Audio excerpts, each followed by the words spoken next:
kali ini saya akan mengajak teman-teman belajar mengenai materi interaktif desa dan kota. Penasaran? Kita belajar ya!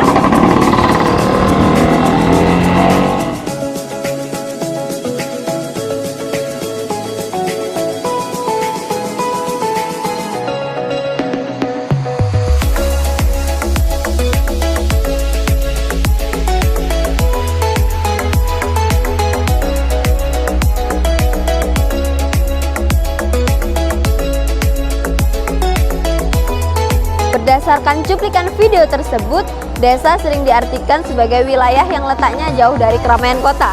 Wilayahnya masih alami dan sebagian besar arealnya dimanfaatkan untuk ladang, pemukiman, pesawahan, sehingga sebagian besar penduduk di desa masih bekerja di sektor pertanian.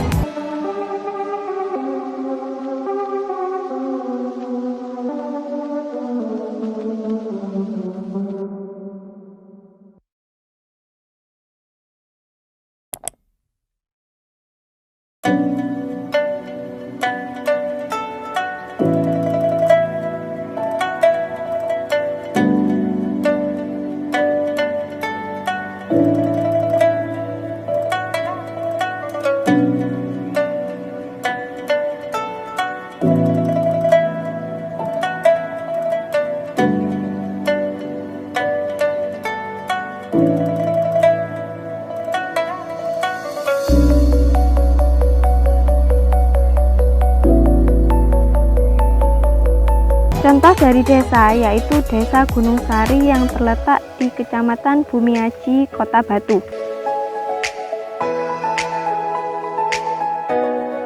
Ciri-ciri desa. Yang pertama, desa memiliki sifat gotong royong yang kuat, sehingga masyarakat desa tergolong saling membantu. Yang kedua, struktur ekonomi desa masih bersifat agraris, seperti yang bisa kita lihat seperti ini kan. Yang ketiga, hubungan kekerabatan yang kuat, sehingga antara masyarakat satu dengan masyarakat lainnya saling membantu. Yang keempat, memegang norma agama yang kuat. Dalam hal ini, masyarakat biasa melakukan kebiasaan seperti menundukkan kepala saat berjalan, selain itu juga senyum dan sapa. Yang kelima, sarana dan prasarana komunikasi masih tergolong sederhana. Hal ini bisa dibuktikan Desa Gunung Sari bisa ditempuh dengan jarak 8 km dari Kota Batu dengan diperlukan waktu 19 menit. Nah, jika ditinjau dari Kota Malang, untuk menuju ke Desa Gunung Sari memerlukan waktu sebanyak 34 menit sampai 40 menit. Kriteria pedesaan. Menurut Peraturan Pemerintah Republik Indonesia Nomor 15 Tahun 2010 tentang penyelenggaraan penataan ruang, kawasan pedesaan harus memenuhi kriteria sebagai berikut. Yang pertama, daerah. Daerah yang meliputi berbagai aspek seperti lokasi, luas, lahan, keadaan alam, dan tanah. Selain itu, lokasi yang kita ambil yaitu Desa Gunung Sari. Nah, Desa Gunung Sari ini terletak di Kecamatan Bumiaji, Kota Batu, Provinsi Jawa Timur. Yang kedua, yaitu penduduk. Yang kedua, penduduk yang terdiri dari jumlah penduduk, keberadaan penduduk, tingkat kelahiran, tingkat kematian, dan lain sebagainya. Jumlah penduduk Desa Gunung Sari berjumlah 6.831 jiwa. Perbandingan jenis kelamin antara laki-laki dan perempuan yaitu 3.452 untuk laki-laki dan 3.379 untuk perempuan. Mata pencarian dihitung sebagai berikut. Jika dihitung menggunakan rumus dari sek ratio, maka diperoleh kesimpulan tiap 100 penduduk perempuan yang ada di Desa Gunung Sari terdapat 102 penduduk laki-laki. Tata nilai budaya lokal yang berfungsi sebagai penyangga budaya dan lingkungan hidup bagi wilayah kehidupan yang berkaitan erat dengan adat istiadat, norma yang berlaku di dalam masyarakat, serta sistem pergaulan di dalam masyarakat tersebut. Salah satu adat istiadat yang masih berlaku di Desa Gunung Sari yaitu kesenian jaranan dor. Kesenian ini merupakan atraksi yang disuguhkan oleh warga asli Gunung Sari. Hal ini merupakan potensi seni budaya jaranan yang pertama kali ada di Kota Batu hingga saat ini. Bahkan kegiatan ini masih digunakan di setiap kegiatan seperti acara hajatan, serta untuk menyambut wisatawan. Bentang alam dengan ciri pola ruang pertanian dan lingkungan alami. Berikut ini adalah klasifikasi kawasan pedesaan berdasarkan luas wilayah, jumlah penduduk, dan kepadatan penduduknya. Fungsi desa. Menurut Bintarto, ada 3 fungsi desa, yaitu hubungan desa dapat sebagai daerah pendukung yang fungsinya adalah penyedia bahan makanan pokok. Yang kedua, ditinjau dari segi potensi ekonomi, desa berfungsi sebagai lumbung bahan mentah dan tenaga kerja yang produktif. Yang ketiga, dilihat dari segi kegiatannya, desa dapat berfungsi sebagai desa agraris, desa nelayan, dan desa manufaktur. Struktur peruangan desa. Bentuk persebaran desa di permukaan bumi sangat berbeda antara satu desa dengan satu yang lainnya. Hal ini bergantung pada keadaan alam setempat. Sebagai contoh, bentuk desa yang terletak di wilayah dataran rendah sangat berbeda dengan desa yang terletak di daerah berbukit. Menurut Daljoni, ditinjau dari pola tata guna lahannya, ada 4 bentuk persebaran yang kita jumpai di Indonesia, antara lain sebagai berikut. Bentuk memanjang mengikuti jalur jalan raya. Biasanya desa seperti ini kita jumpai di daerah yang dataran rendah. Tujuannya untuk mendekati prasarana transportasi sehingga memudahkan mobilitas manusia. Yang kedua, bentuk desa yang memanjang mengikuti garis pantai. Bentuk desa semacam ini banyak kita jumpai di desa yang terletak di daerah pantai landai. Jika penduduk bertambah, maka akan berkembang menyusur garis pantai. 3. Bentuk desa terpusat. Bentuk desa seperti ini dijumpai di wilayah pegunungan yang biasanya dihuni oleh penduduk keturunan yang sama, sehingga antara sama warga masih merupakan saudara. Yang keempat, bentuk desa yang mengelilingi fasilitas tertentu. Bentuk desa yang semacam ini biasanya terletak di wilayah dataran rendah dan memiliki fasilitas umum yang banyak dimanfaatkan oleh penduduk setempat, seperti air, danau, waduk, dan lain sebagainya. Potensi desa. Potensi desa dibagi menjadi 2 bagian, yaitu potensi fisik dan potensi non-fisik. Yang pertama akan kita bahas yaitu potensi fisik desa. Potensi fisik ini meliputi tanah, air, iklim, dan flora fauna. Yang pertama kita akan bahas mengenai tanah. Tanah merupakan potensi yang subur berupa sawah, pekarangan yang dimanfaatkan oleh penduduk desa sebagai lahan pertanian untuk mencukupi kebutuhannya sendiri.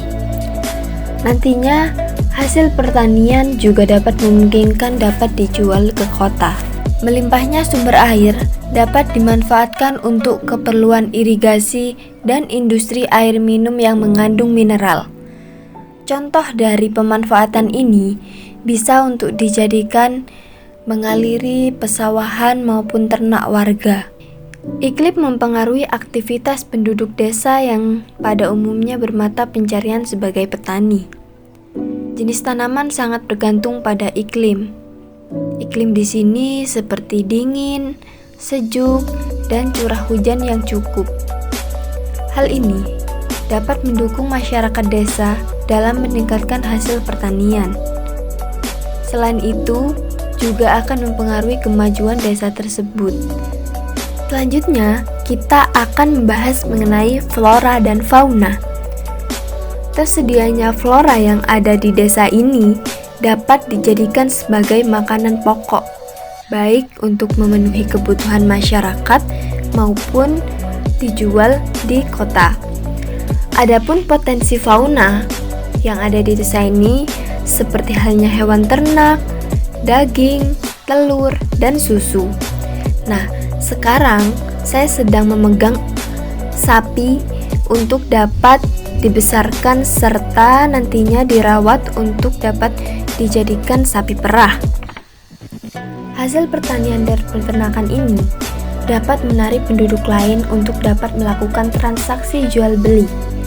Selain itu, hal ini juga dapat mendorong kemajuan dan perkembangan desa. Potensi non-fisik desa.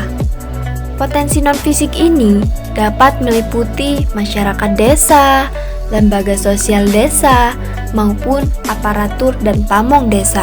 Masyarakat desa merupakan potensi bagi desa itu sendiri, agar dapat mengolah potensi sumber daya yang dimiliki desanya. Lembaga sosial desa seperti pendidikan, adat, koperasi, dan lembaga lainnya yang dapat memberikan bantuan dan mendukung kegiatan penduduk desa.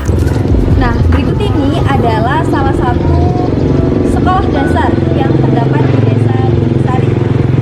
Aparatur dan pamong desa. Aparatur yang jujur, disiplin, dan kreatif merupakan motor penggerak pembangunan di desa tersebut. Oke, kita langsung bahas mengenai klasifikasi desa. Klasifikasi desa ini dibagi menjadi beberapa, yaitu desa swadaya atau yang disebut dengan desa tradisional. Tipe desa yang seperti ini ditandai dengan sebagian besar masyarakatnya memenuhi kebutuhan sendiri. Kegiatan penduduk dipengaruhi oleh keadaan alam dan kondisi geografis. Biasanya berlokasi di daerah terpencil sehingga jarang berinteraksi dengan penduduk luar. Tingkat pendidikan yang rendah sehingga mengakibatkan perkembangan dan kemajuan desa akan terhambat. Contoh dari desa swadaya ini yaitu Desa Adat Bayan yang terdapat di Kabupaten Lombok Barat, Provinsi Nusa Tenggara Barat. Desa Adat Bayan memiliki aksesibilitas yang kurang, jauh dari kota, dan secara spesifik berada di kaki Gunung Rinjani. Desa ini termasuk desa adat sehingga lebih menjaga nilai lokal yang interaksinya tergolong terbatas. Yang kedua akan kita bahas yaitu desa swakarya atau yang biasa disebut dengan desa yang sedang berkembang.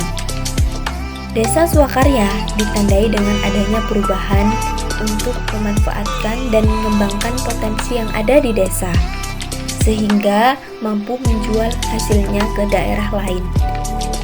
Ciri-ciri desa swakarya antara lain sudah dapat menggunakan alat-alat dan teknologi, sudah tidak terisolasi walaupun letaknya masih jauh dari pusat kegiatan ekonomi dan pemerintahan. Munculnya kesadaran warga akan penting dalam keterampilan dan pendidikan sehingga menyebabkan beragamnya mata pencarian penduduk. Contoh dari desa swakarya yaitu Desa Benjor yang terdapat di Kabupaten Malang. Masyarakat di Desa Benjor telah melakukan keterampilan olahan bambu sebagai olahan rumah tangga. Selain itu, pendidikan di Desa Benjor sudah memenuhi kembang tumbuhnya. Hal ini dibuktikan dengan adanya transfer ilmu dan teknologi di daerah lain. Kita udah belajar nih mengenai desa swadaya dan desa swakarya. Selanjutnya kita akan masuk pada desa swasembada atau yang disebut dengan desa maju. Penduduk di desa ini sudah dapat mengolah potensi secara maksimal dengan alat-alat teknis yang lebih modern. Ciri lain dari tipe desa ini dapat berlokasi tidak masuk kelurahan, memiliki fasilitas yang memadai, alat teknik yang lebih modern, penduduknya padat, tersedianya semua keperluan penduduk, dan interaksi dengan masyarakat lain tidak mengalami kesulitan karena adanya sistem perhubungan dan pengangkutan yang sudah maju. Dari desa swasembada yaitu Desa Tumpang, Kabupaten Malang.